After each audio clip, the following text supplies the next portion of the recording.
No tiene el porte ni la edad para andar invitando a pelear a nadie. Lo hace, esa actitud altanera que tiene, porque sabe que es juez federal. Porque el empleo judicial, como te acordás en la... Bueno, ustedes no, ninguno ha hecho la colimba, pero en la colimba era sacate las tiras, que significaba seamos iguales, el sargento con el soldado o el cabo con el teniente primero, decían sacate las tiras, y era igualarse. Yo me imagino que cualquiera que le diga al juez federal sacate las tiras, el juez federal dice no, porque sin las tiras me van a cagar trompada, porque valgo porque soy el juez federal, ¿no? Está nuestro compañero Eduardo Gargiulo. Eduardo, buen día, ¿cómo estás? Bien, Edito, ¿cómo estás? Buen día. Bueno, che, la verdad, una primicia muy buena porque, qué sé yo, siempre hay que tener, digamos, la información bien confirmada, como la has publicado vos, porque hay gente que es complicada, ¿no? Entonces, has publicado esto ayer y que ha tenido una repercusión enorme, ¿no? Sí, bueno, esta mañana de hecho lo confirmé con otras 2 fuentes en el mercado, o sea que lo tengo bastante chequeado. Y como vos decís, cuando te ocupas de temas tribunalicios son más sensibles y por lo tanto requieren otro tipo de laburo periodístico porque no te podés quedar con una versión y una fuente. No, claro. Pero bueno, el hecho existió y tiene un costado risueño, anecdótico, casi de color, sí. Y otro que es el que vos estás pintando también, ¿no? Una persona que se sabe poderosa en el ámbito de tribunales, pero que se encuentra con este tipo de dificultades, digamos, o contingencias de trabajo, y se tiene que enfrentar nada más y nada menos que con personas que están en otro fuero de la justicia, claro, pero que son personas formadas, porque están acostumbrados. Se me va la señal de conocen a todos los abogados, tienen un gremio, sí. Entonces no es gente fácil de arrear, por así decirlo. Sí. Tenés, vos ahí en la crónica decís que el hecho no llegó, digamos, el hecho físico no llegó a mayores, ¿no? Pero en varias oportunidades aclarás que el juez federal de Mendoza, ¿cómo es? Nacul, lo desafía a pelear al empleado judicial, ¿no? Es decir, pero no se concretó el tipo, digamos, el tema pugilístico. No se concretó, te corrijo, no es juez federal de Mendoza, es juez federal de Villa Mercedes. Perdón, juez federal de Villa Mercedes, dije, me expresé mal. No, hasta donde no sé, no llegó a haber una violencia física, pero sí una postura, como vos la describiste, de que yo soy el juez federal, a mí me tienen que respetar, este es mi lugar, etcétera, etcétera. Y bueno, reclamándole que había estacionado mal el chofer, como que le estaba ocupando su lugar. Sí. Y bueno, en realidad esto nunca fue así, nunca se dijo ni se colocó un cartel que diga acá estaciona el juzgado federal. Entonces, eso genera el incidente, pero bueno, yo lo puse en el contexto general de una relación que ya es bastante picante desde que inició esto el 18 de diciembre de 2019. Decime, hombre de quién es Juan Carlos Nacul.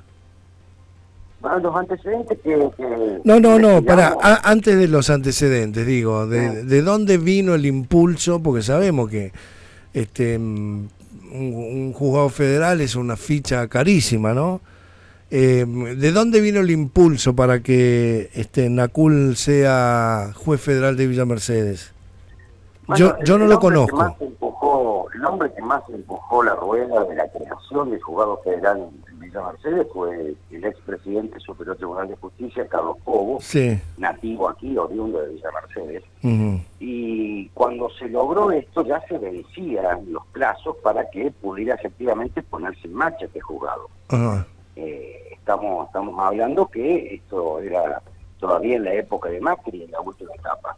Y bueno, se vencían los plazos, no había un lugar físico, entonces en ese momento Cobo sintió que perdía esta oportunidad que tenía de quedar, bueno, vinculado con la histórica creación del juzgado federal, que era una vieja demanda de todo el foro local, porque hasta entonces tenían que irse a San Luis Capital y se había que ir en apelación a la Cámara Federal de Mendoza. En Mendoza, sí. Entonces se pedía que hubiera un juzgado aquí. Entonces en ese momento la única alternativa, ¿cuál fue? Reducirle los espacios al resto de las dependencias judiciales y crearle un lugar específico de funcionamiento para el juzgado federal, a cero costo. Entonces el gobierno de la provincia asumió todo el costo logístico de lo que fue crear estas dependencias. Sí. Así fue de una semana a la otra, te digo que fue muy, pero muy rápido, en tiempo récord. Y bueno, de hecho Cobo quedó con una gran amistad con el juez federal, hasta donde sería el abogado que lo asesoraría en este altercado que ya tiene estado judicial. O sea, el ex ministro Carlos Cobo es el ahora abogado del juez federal.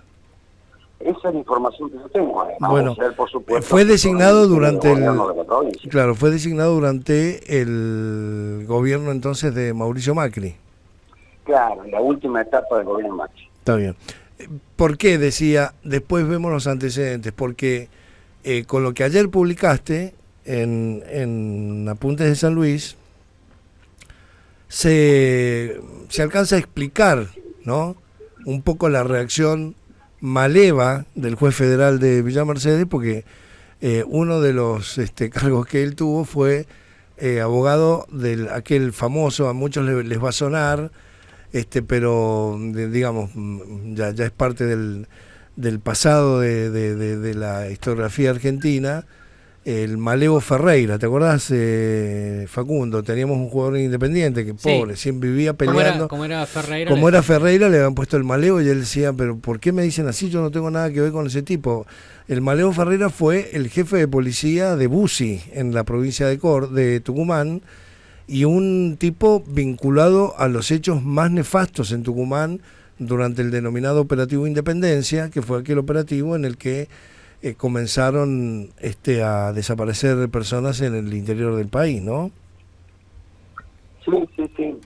Los antecedentes más cercanos que saltaron de este magistrado federal en nuestra ciudad fueron justamente el año 2011, cuando el gobierno, en ese momento de Cristina Fernández, había impulsado la designación de varios jueces federales, entre ellos estaba este señor, y en ese momento los organismos de derechos humanos de Jujuy, porque él iba a ocupar o se postulaba para ocupar un juzgado en esa provincia, bueno, y de Tucumán saltaron en su contra recordando su pasado dentro del gobierno de Bussi, en diferentes dependencias, como también defendiendo a este pesado de la dictadura, como el Malevo Ferreira, que bueno, cercado por la justicia se terminó desenrascando un disparo y suicidándose. Tremenda. Bueno, muy buena historia. Me quedo sin tiempo, Edu, así que mañana ampliamos el otro tema que tiene en tensión a Villa Mercedes, que tiene que ver con todos estos abusos denunciados, la red de pedofilia y los docentes. Te mando un gran abrazo, viejo. Gracias. Gracias, Bolívar. Te mando un fuerte saludo y bueno, un saludo también a todo el equipo. Bueno, ahí estaba Eduardo Bargiulo desde Villa Mercedes, FM La Ribera 102.5.